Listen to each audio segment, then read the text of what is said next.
Most haunted prison. Impossible escape from Alcatraz. The morning of June 12, 1962, started like any other at America's most notorious prison.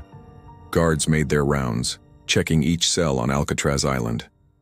But when they reached cell block B, cells 138, 140, and 142, they discovered something that would become one of history's greatest unsolved mysteries.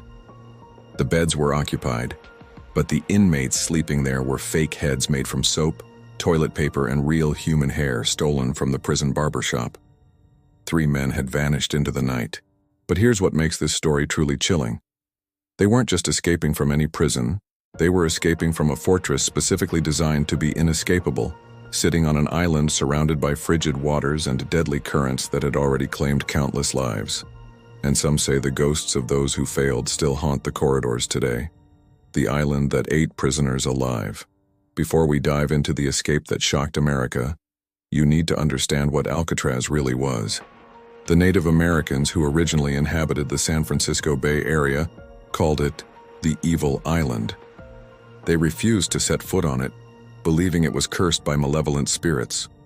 When the Spanish arrived, they named it Isla de los Alcatrazes, Island of the Pelicans. But there was nothing graceful about what it would become. By 1934, the U.S. government had transformed this rocky outcrop into a maximum security federal penitentiary designed to hold America's most dangerous criminals. Al Capone walked these halls.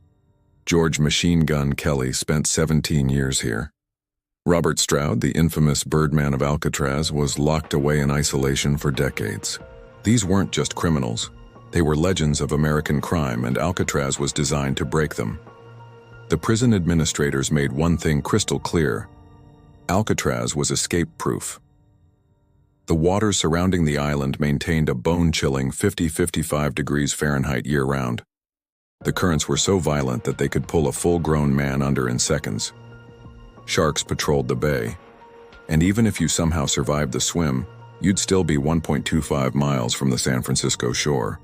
Through waters that had killed Olympic-caliber swimmers, between 1934 and 1963, 36 men tried to escape. 23 were caught immediately. 6 were shot and killed. 2 drowned. 5 disappeared without a trace and were presumed dead. The official record stated that no one ever successfully escaped from Alcatraz alive, but 3 men were about to challenge that record. The masterminds, banking on the impossible.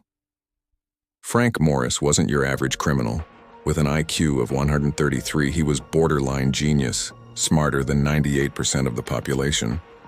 He'd spent most of his life in and out of institutions, escaping from prisons the way most people change clothes. By the time he arrived at Alcatraz in 1960, he'd successfully escaped from every facility that had ever held him. The warden must have smiled when Morris was assigned to The Rock. This was the prison that would finally hold him, or so they thought. Morris quickly befriended 2 brothers, John and Clarence Anglin, bank robbers who'd grown up swimming in Florida's lakes and rivers. Another inmate, Alan West, joined their conspiracy. These men were patient, methodical, and absolutely desperate. They began planning an escape that would take over a year to execute and would require precision that bordered on the supernatural. Here's where it gets interesting. They discovered something the prison designers had overlooked. The cell walls, made of poured concrete, had been deteriorating for decades due to the salt air. Using sharpened spoons stolen from the cafeteria and a makeshift drill fashioned from a vacuum cleaner motor, they began digging. Every night while guards made their rounds, the men scraped away at the walls around the ventilation grates in their cells. The noise? They covered it with accordion music during the prison's designated music hour. The debris? They dumped it in the recreation yard or flushed it down toilets. The holes they were creating? They concealed them with painted cardboard that perfectly matched the surrounding walls. The night that changed everything. But the escape itself required more than just holes in walls. They needed to cross the prison roof, descend 50 feet to the ground, traverse the island, inflate a raft they'd made from stolen raincoats, stitched together using heat from steam pipes, and paddle across some of the most treacherous waters in America. And somehow, incredibly, they almost pulled it off. On the night of June 11, 1962, Morris and the Anglin brothers squeezed through the holes they'd spent months creating, gaps barely 2 feet tall and 1 foot wide. Alan West's hole wasn't quite finished. He would spend the rest of his life regretting being left behind. The three men climbed through the utility corridor behind the cells, made their way to the roof, descended using pipes and their homemade life vests, and reached the northeastern shore of the island. Then they simply disappeared. The next morning, prison officials discovered not just the fake heads and the empty cells, but the incredible sophistication of the escape. They found the workshops where the men had constructed their raft and life vests. They discovered photos and letters the escapees had left behind, final messages to a world they thought they'd never see again. The mystery that haunts us. Still, the FBI launched one of the most extensive manhunts in American history. They searched the bay, the coastline, and the entire San Francisco area. They found a paddle. They found a wallet wrapped in plastic containing photographs and personal effects belonging to the Anglins. They found a deflated life vest on Angel Island. But they never found bodies. And they never found the men. The official conclusion? The inmates drowned in the frigid waters and were swept out to sea. Case closed. But here's what keeps historians and investigators up at night. The evidence suggests something else entirely. A 2015 History Channel investigation used scientific analysis of tides, currents, and weather conditions from that specific night. The conclusion? If the men had entered the water between 11 p.m. and midnight, they could have survived. The conditions were actually more favorable than on most nights. Additionally, a Norwegian ship reported seeing a body floating in the bay wearing clothing that matched prison issue, but the ship's captain never followed up because he assumed it was a training exercise. In 2013, the San Francisco Police Department received a letter claiming to be from John Anglin, written by a man saying he was 83 years old. My name is John Anglin. I escaped from Alcatraz in June 1962.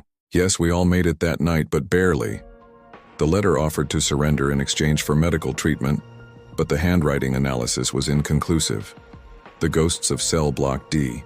But there's another dimension to this story that most people don't know. Alcatraz isn't just famous for the escape. It's considered one of the most haunted locations in America.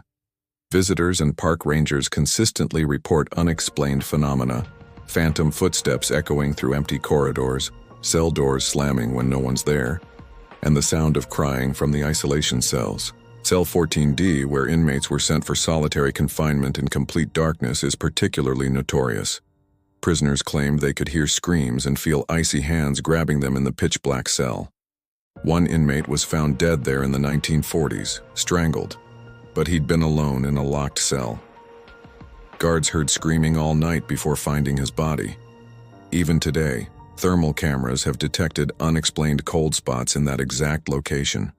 Could the spirits of those who died attempting to escape still linger on the island? Do Frank Morris and the Anglin brothers haunt the prison, either as ghosts who perished in the bay or as spectral witnesses to the only successful escape in Alcatraz history?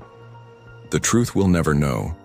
Alcatraz closed as a federal prison in 1963, just 1 year after the famous escape. The facility had become too expensive to operate, but some whispered that the escape had shattered the illusion of the impregnable fortress. Today, over 1.5 million people visit Alcatraz every year, walking through those same cells, standing in that same frigid wind, staring at those same deadly waters. The U.S. Marshals Service still considers the case open. The three men would be in their 90s now if they survived. Every few years, new evidence emerges. A photograph that might show the Anglin brothers in Brazil, a deathbed confession from someone who claims to have helped them, another alleged letter. But here's what we know for certain. Three men accomplished something that everyone said was impossible. They outsmarted one of the most secure prisons ever built, and whether they died in those icy waters or lived out their lives in freedom, they carved their names into the legend of America's most haunted prison. The ghost of Frank Morris might still be out there, somewhere, smiling at a mystery that will never die.